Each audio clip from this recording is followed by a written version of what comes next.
¿Qué tal, familia? Buenas noches. Dios les bendiga a todos ustedes. Vamos a continuar con nuestra predicación de Salmos y vamos a continuar con el Salmo número 18.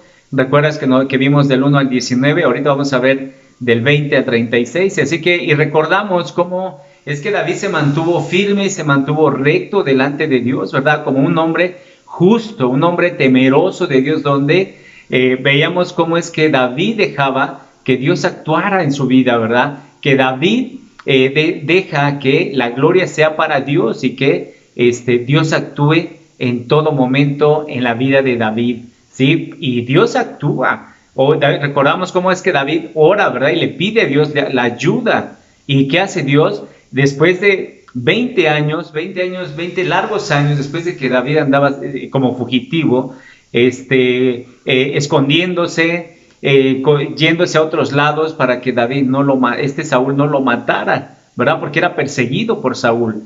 Entonces, vamos a continuar y vemos cómo es que Dios con su ira, ¿verdad? Destruye a los enemigos de David, ¿verdad? Y podemos ver cómo es que Dios actúa rápidamente, aunque para David veíamos que pudiera verse después de 20 años, ¿sí? Dios estaba actuando en la vida de David, pero Dios actúa, y Dios estuvo actuando en la vida de David. ¿Por qué? Porque le guardó la vida durante mucho tiempo, muchos años. Así que vamos a continuar y vamos a ver cómo es que el Señor recompensa a David, ¿sí? De todo este tiempo que David era perseguido por Saúl. Así que vamos a orar. Padre, te damos gracias, Señor, en el nombre de Jesús por este tiempo, Señor. Gracias por darnos la oportunidad de permitirnos grabar, Señor, de hablar tu palabra, Señor. Te pedimos que tú hables a través de este siervo, Señor, y que tú seas, Señor, mostrándonos, enseñándonos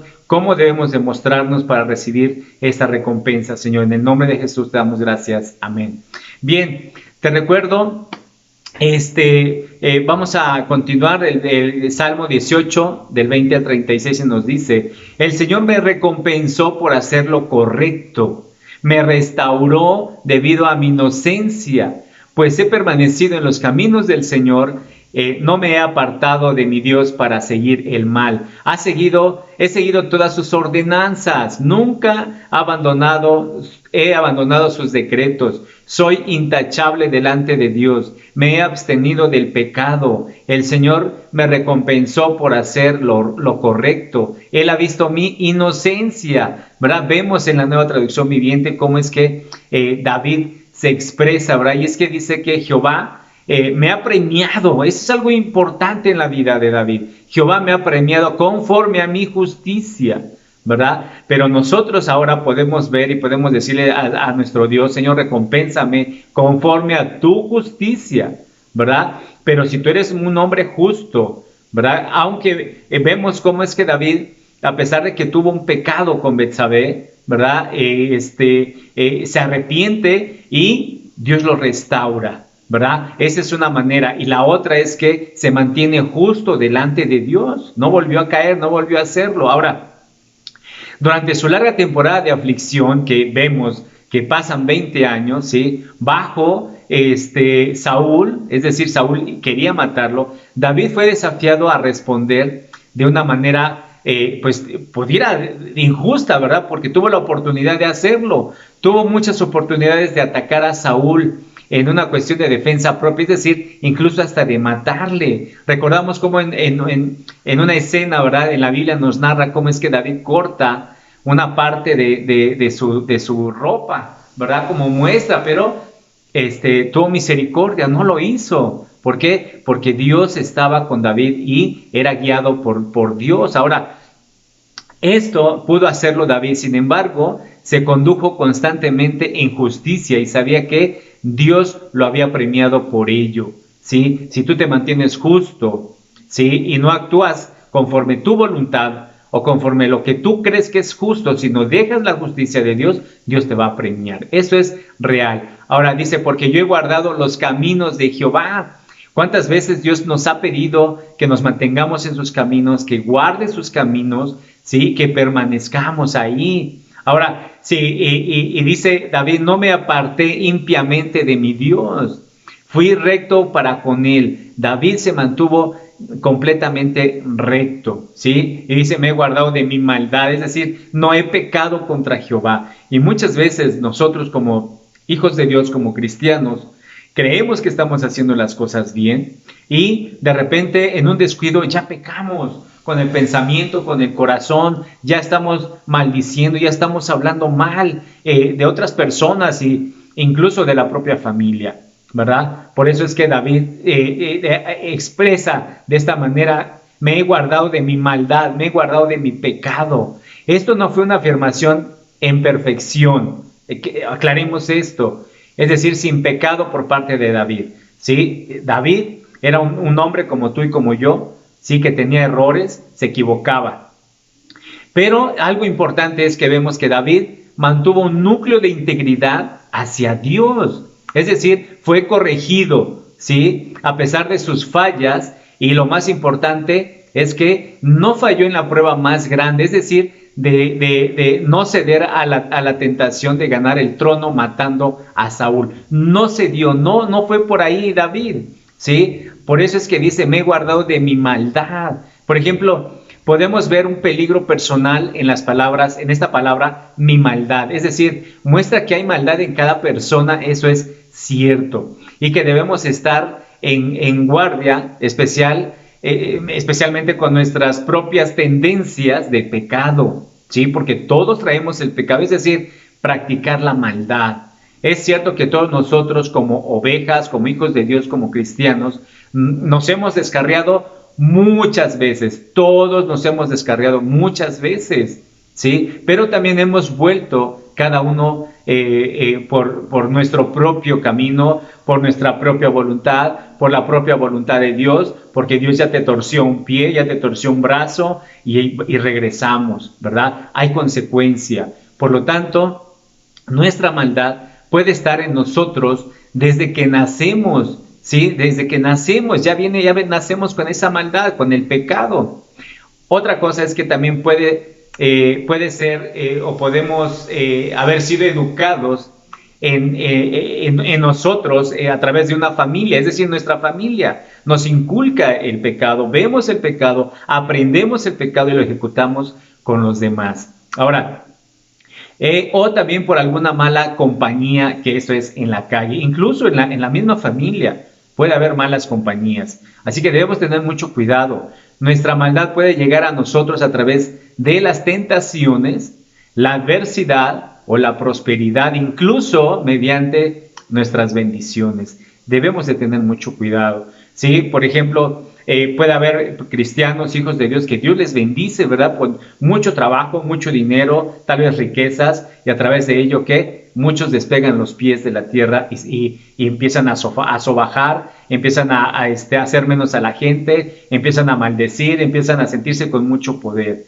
Tengamos cuidado con ello. Uno puede decir, ¿verdad? Sin embargo, David no se guardó, más bien, no se guardó de su maldad, ¿sí? Y algunos años después de esto pecó, es decir, David pecó con Betsabé y pecó gravemente con Urías, es decir, el esposo de Betsabé. Ahora, eso es cierto, y David fue muy disciplinado en este pecado, fue corregido, ¿sí? Sin embargo, nunca escuchamos de él pecando de manera similar. A partir de ahí ya no peca, David se arrepiente, ¿sí? Después de ese arrepentimiento, de esa terrible transgresión, hay un sentido real en el que después de ese arrepentimiento, David se guardó de su maldad, ¿sí? No volvió a pecar, no volvió a hacerlo, por lo cual dice, me ha recompensado Jehová conforme a mi justicia,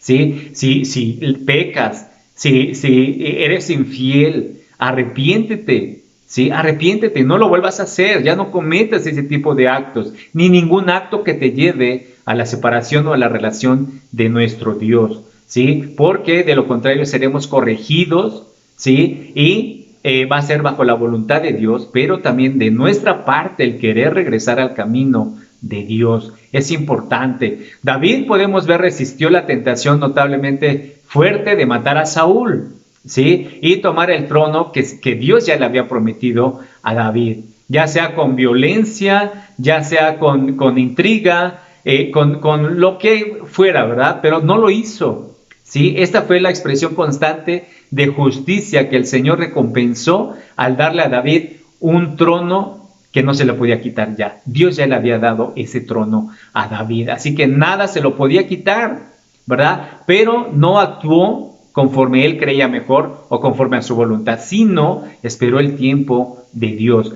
Dios pone, Dios quita, ¿sí? Así que nunca nos sientamos tan importantes o los interesantes, porque siempre va a haber uno. Si tú no haces las cosas conforme Dios te dice, como Dios nos enseña, para su servicio de Dios, para el servicio de la iglesia, entonces habrá otro quien lo va a hacer, ¿sí? Ahí eso lo vemos. Saúl actuó de una manera mal. Dios ya tenía a alguien para su pueblo, un nuevo rey, y ese era David.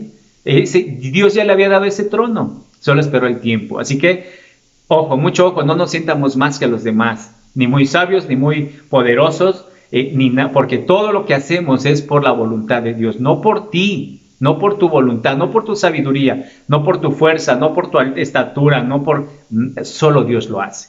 Dios pone y Dios quita. Así que sirvamos con todo nuestro amor, todo nuestro corazón a nuestro Dios. ¿Por qué?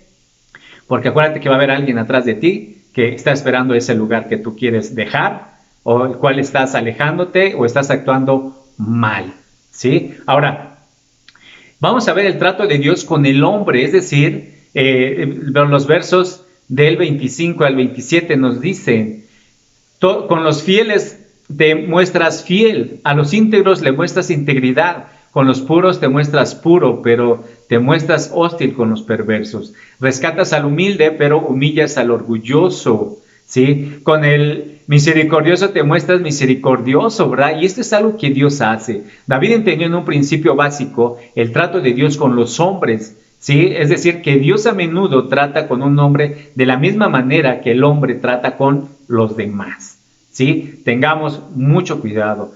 ¿Cómo tratas tú como patrón a tus empleados? ¿Cómo tratas a tus amigos? Como padre, ¿cómo tratas a tus hijos? ¿Cómo los corriges? Porque de esa manera también Dios va a tratar contigo, ¿verdad? ¿Cómo eres con tus padres? Como hijo, ¿cómo eres con tus padres? Abusado, Dios también puede tratar igual como tratas a tus padres. Así que, ¿quieres un buen trato de parte de Dios para tu vida? Trata bien a los demás por amor a ellos, por amor a tu prójimo, ¿sí? Por ejemplo, vemos en esta parte cómo es que Jesús explica una parte del sermón, es decir, en este principio del sermón del monte, nos dice, porque con el juicio que juzgáis seréis juzgados, y con la medida que medís os serás medido. Por eso lo vemos en Mateo 7:2. Por ejemplo, la gente quiere usar una pequeña, o quiere dar una pequeña medida de misericordia con los demás, pero cuando va delante de Dios quiere una gran dosis de misericordia de Dios. Cuidado, tengamos mucho cuidado. Así que ten misericordia con los demás, sobre todo con tu prójimo, con tu hermano. Ten misericordia, cosa que muchas veces nos olvidamos de ello. ¿Por qué? Porque no lo practicamos, no tenemos misericordia, ¿sí? Si tú tienes misericordia con los demás, Dios tiene misericordia contigo, en tu trabajo, en tu familia, en tu provisión, en tus alimentos, en tu hogar, con tu esposa, con tu familia. Dios tiene misericordia, pero actúa sabiamente, sé sabio y actúa con misericordia con los demás, con tu prójimo, con tu familia. Algo que debemos de tener en cuenta es que incluso los misericordiosos necesitan misericordia. ¿De quién? De Dios. Necesitamos misericordia de los demás, ¿verdad? Porque por muy generoso que seas hacia los pobres, o perdones incluso a tus enemigos, puede ponernos más allá de la necesidad de la misericordia. Es decir, este principio funciona de una manera positiva, si lo podemos ver así. Los que muestran gran misericordia reciben ¿qué? Misericordia. Entonces, también funciona de una forma negativa, ¿sí? Porque lo vemos, severo serás con el perverso, dice la palabra de Dios. La Biblia nos recuerda, ¿verdad?, que todo lo que siempre será cosechado. Así que si eres misericordioso, recibirás misericordia. Si eres severo, con el perverso, ¿verdad? También tendrás una consecuencia. Por lo tanto, siembra el bien y vas a cosechar bien. Siembra amor, vas a recibir amor, ¿verdad? Entonces, haz lo que Dios nos enseña. No te dejes llevar por tus impulsos, por tus sentimientos, porque muchas veces nos vamos a equivocar.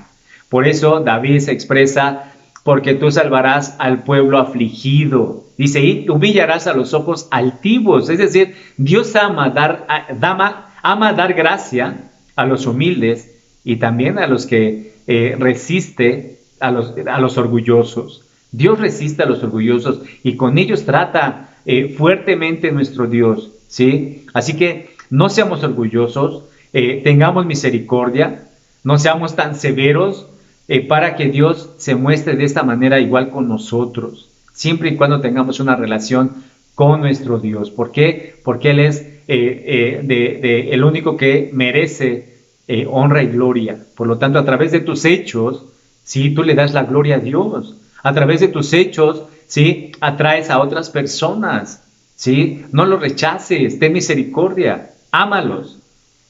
Vamos a ver versículos 28 al 30, donde nos dice el futuro de Dios para David, ¿sí? Y nos dice el 28 al 30, enciendes una lámpara para mí, el Señor mi Dios ilumina mi oscuridad, con tu fuerza puedo aplastar a un ejército, con mi Dios puedo escalar cualquier muro, el camino de Dios es perfecto, todas las promesas del Señor demuestran ser verdaderas, y el escudo para todos los que buscan su protección. Esto es lo que hace Dios cuando tú tienes una rectitud, cuando tú te mantienes apartado del pecado, cuando no ejecutas la maldad que ya llevas dentro o que llevamos dentro, ¿sí? Hay un futuro y ese futuro es actual, lo tenemos y es para todos sus hijos, para los hijos de Dios. Ahora, dice que Él encenderá, ¿qué? Su lámpara, ¿sí? Y David ahora pasa de un agradecimiento gozoso por el pasado, es decir, la confianza en el futuro. El mismo Dios que le llevó al trono le daría luz, esa luz que necesitaba para gobernar al pueblo de Israel.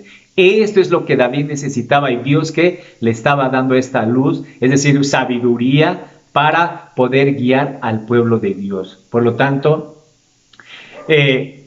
dice que contigo, es decir, con Dios, desbastaré ejércitos y con mi Dios saltaré muros.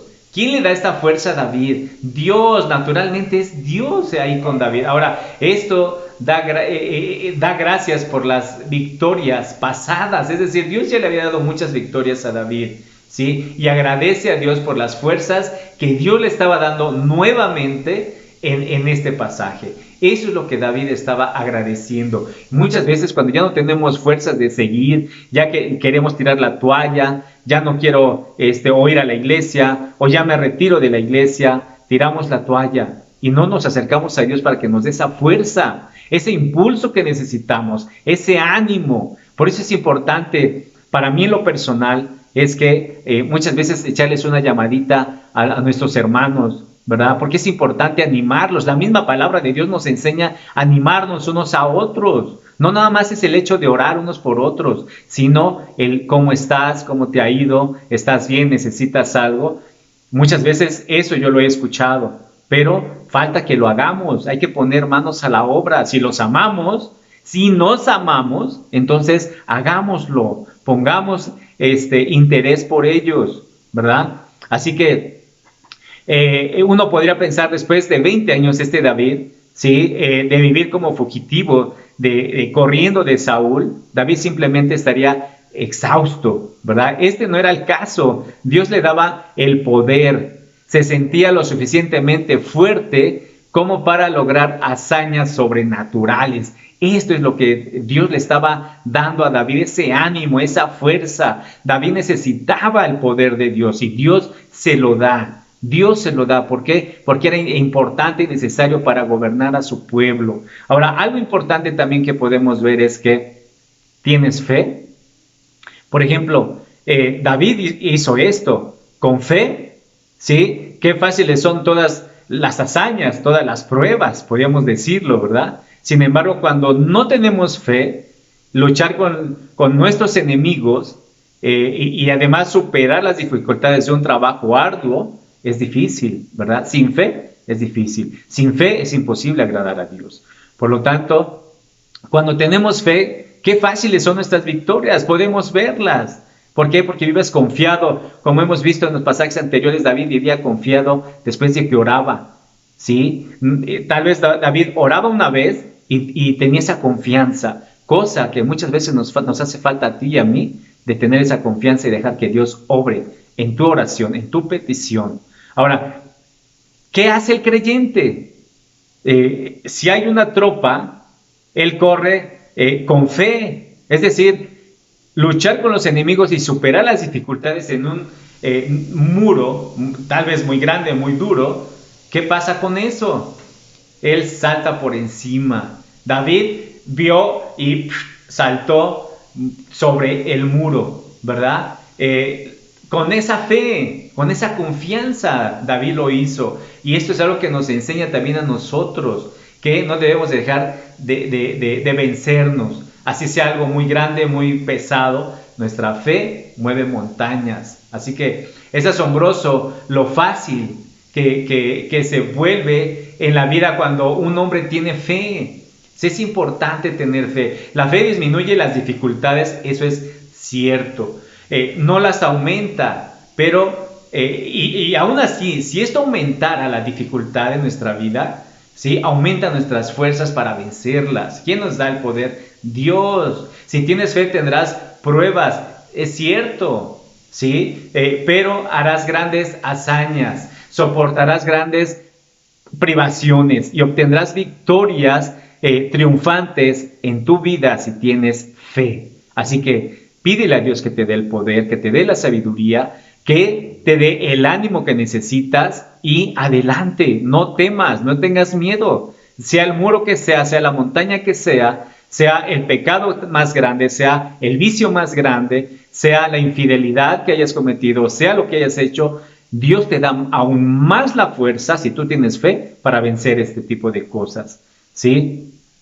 Por eso David se expresa, perfecto es su camino y honrada la palabra de Jehová. David habló con estas grandes cosas que podía hacer con el poder de Dios. ¿Te das cuenta? Con el poder de Dios, no con el poder de David, ¿sí? Pero volvió al pensamiento de la grandeza de Dios, que él consideraba la perfección en su camino, es decir, en el camino de Dios y el carácter intachable de su palabra. Es importante, la palabra de Dios nos alimenta, nos da la fortaleza que necesitamos para poder vencer, y Dios siempre nos va a dar victoria tras victoria. Te la ha dado sobre el pecado, ¿sí? Te ha dado victoria. Si antes eras vicioso, Dios te dio una victoria, ya no lo eres. Si antes eras drogadicto, ya no lo eres. Y si sigues batallando con este tipo de montañas o de paredes o estos muros, pídele a Dios que te dé la fortaleza, Él te la va a dar, pero confía, ten fe, ten mucha fe, porque eso es lo que necesitamos, ¿sí? En este camino de Dios, en esta tierra, necesitamos mucha fe en nuestra vida. Con fe pues, las cosas son menores, las dificultades disminuyen, porque tu fe está puesta en acción. Por lo tanto, Dios le da la fuerza y habilidad a David. Dios le da la fuerza y la habilidad a David. Eso lo vemos en versículos 31 al 36, donde nos dice, pues, ¿quién es Dios aparte del Señor? ¿Quién es más que nuestro Dios en una roca sólida? Dios me ama, Dios me arma de fuerza y hace perfecto mi camino. Me hace andar tan seguro como un ciervo para que pueda pararme en las alturas de las montañas. Entrena mis manos para la batalla, fortalece mi brazo para tensar el arco de bronce. Me has dado tu escudo de victoria, tu mano derecha me sostiene. Tu ayuda me ha engrandecido. Has trazado un camino ancho para mis pies a fin de evitar que resbalen. ¿Verdad? La pregunta que nos resulta, porque ¿quién es Dios sino solo Jehová? Jehová es Dios. David aquí celebró la realidad de Dios de Israel, es decir, contra las ilusiones, es decir, de aquellos dioses pequeños o hechos por el hombre, de las naciones, es decir, de los filisteos, los dioses de los filisteos, de los moabitas, de los edomitas y todos los que tenían sus dioses, sus ídolos, ¿sí? Pero solo Yahvé es Jehová, es decir, Dios, el único Dios grande y poderoso, es el que ahora tenemos en nuestra vida, ¿sí? Los ídolos del mundo antiguo son falsos, como lo son Baal, Júpiter, ¿sí? Son tan vanos, en los tiempos de hoy incluso no tienen ningún poder, solo tal vez buscan, la misma gente busca un placer, honor o alguna utilidad, pero no pueden otorgar poder, ningún contenido, ni hacer felices a sus devotos. A los ídolos no te hacen felices, no te dan absolutamente nada, te quitan muchas cosas, ¿sí? Mucho menos podrán librarte de la muerte o abrir alguna puerta en el cielo, una vida eterna. No lo van a hacer, no va a suceder así. ¿Por qué? Porque Dios dice David, Dios es el que me ciñe de poder. Dios, quien hace mis pies, dice, como de siervas, ¿sí? David cantó sobre la forma en que Dios, ¿sí? Le ayudó a hacer esta guerra, es decir, a vencerla, ¿sí? Como lo vemos ahí en 2 de Samuel capítulo 8, ¿sí? Dios le dio el poder, le ayudó a correr rápido, ¿sí? Y por un camino seguro. Dios lo saca y lo lleva a un lugar seguro, ¿verdad? Donde le guarda la vida a David. Por eso dice que hace perfecto mi camino, porque es Dios el que dice, hace mis pies como una sierva, ¿sí? Unos pasos agigantados, le da la fuerza, el poder, ¿sí? Lo hizo lo suficientemente fuerte como para tensar incluso el arco de bronce, ¿verdad? Y le dio el escudo, ¿qué? De salvación, como todo un guerrero. David conocía a Dios como alguien que lo ayudaba a hacer la guerra triunfalmente en su vida, ¿verdad? Así como Dios le dio a David lo que necesitaba, es decir, fuerza física, habilidad, también nos dará lo que necesitamos a nosotros. Solo ¿qué tienes que hacer? Acércate a Dios, acércate, ¿sí? Dice, también David se expresa de esta manera, tu diestra me sustentó y tu benignidad me ha engrandecido. David fue sostenido por el poder y la habilidad de la diestra de Dios y fue engrandecido por la benignidad de Dios. Es decir, Dios le había mostrado su benignidad a David, ¿sí? De muchas maneras, y hubo aún muchas maneras después de su victoria sobre Saúl y la toma del trono. Y esto es lo que vamos a ver algunos puntos, porque también es benigno con nosotros, y esto sucede hoy en la actualidad, pero muchas veces no nos damos cuenta en la manera en que Dios es benigno con nosotros. La benignidad de Dios, por ejemplo, fue grande con David cuando consoló su alma, cuando Saúl comenzó a envidiarlo y a odiarlo, ¿verdad? La benignidad de Dios fue grande con David cuando le dio un amigo, ¿como quién? Como Jonatán, que era ¿qué? Como su hermano, decía, ¿verdad?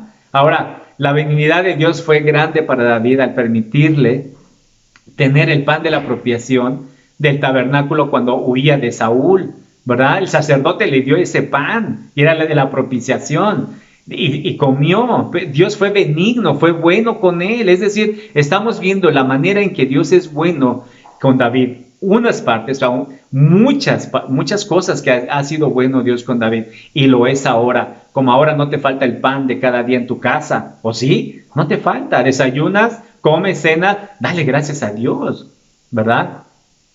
La benignidad de Dios fue grande con David cuando le contó a Abigail sobre Nabal, es decir, evitando así que David matara a un hombre necio, incluso a la familia de este necio. Sí, la benignidad de David fue grande para...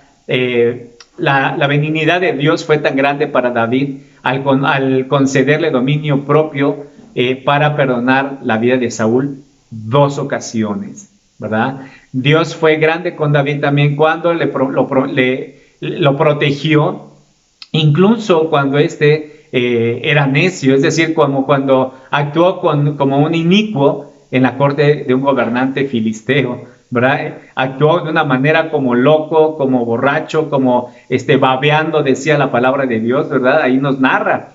Entonces, también vemos la benignidad de Dios, que fue grande con David cuando le impidió pelear en nombre de los filisteos contra Saúl e Israel.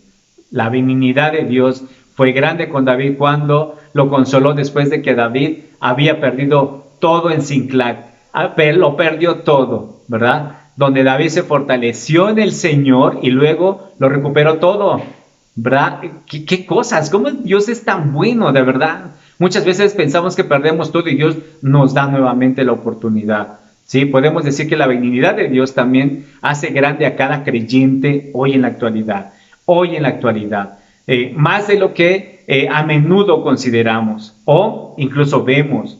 En este mundo se cree que algunas personas son grandes debido a su elección. ¿Qué mayor elección hay que ser hijos de Dios? Hijos de Dios, eso es lo mayor, nuestra mayor elección, ¿verdad? Para nosotros. También podemos ver que se cree que algunas personas son grandes debido a su riqueza. ¿Quién tiene mayor riqueza que los hijos y herederos del Dios que es dueño de todo? ¿Quién? Nosotros, los hijos de Dios, somos más ricos en Cristo Jesús, ¿verdad? En este mundo, muchos piensan o creen que algunas personas son grandes debido a sus victorias. ¿Quién ha logrado mayor victoria que el que está en unidad en Cristo Jesús? ¿Quién es el mayor? ¿Quién es el campeón de todos? Los hijos de Dios, ¿verdad? Él es el que nos da estas victorias. Muchos también creen que algunas personas son grandes debido a su influencia, ¿verdad? A su poder, que yo las puedo con todas y con todos. ¿Quién tiene mayor influencia que el Hijo de Dios, que puede mover la mano de Dios a través de sus oraciones fieles y justas, ¿verdad? Tengamos cuidado y aprendamos y démonos cuenta de lo benigno que es Dios con nosotros, con sus hijos, y Él siempre está esperando a que estés delante de Él. Así que, Padre, te damos gracias por este tiempo, Señor. Gracias por tu amor, por tu benignidad, Señor, porque has sido tan bueno con nosotros, Señor, que muchas veces no nos damos cuenta, Señor. Así que ayúdanos a observar, Señor, a poder ver lo que haces en nuestra vida y lo que has hecho en un pasado y ahora lo vemos en el presente, Señor. Has sido bueno, Señor, suficientemente bueno para con nosotros como tus hijos. Gracias por elegirnos, por hacernos herederos, por tener esas riquezas en ti, Señor. Gracias, Padre, en el nombre de Jesús. Amén. Bien, familia, te recuerdo los días miércoles tenemos Proverbios 8:30, los días jueves tenemos Salmos, el día viernes y sábado 8:30 también tenemos el libro de Crónicas, y el domingo nos vemos en la iglesia. Que Dios les bendiga.